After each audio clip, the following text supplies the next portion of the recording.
Using your muscles, along with your daily posture, will create knots and tightness in your muscles' fibers. Even if you try being as physically inactive as possible, it will happen. As those muscle knots build up, they begin to slow down your body and create dysfunction in the body's muscles, which over time, if not cared for, can lead to injury.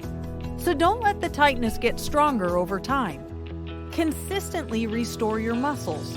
Get rid of those knots and reduce the likelihood of injury by stretching a few times a week, as well as getting a massage therapy treatment every few weeks to keep your body's muscles healthy and functioning optimally.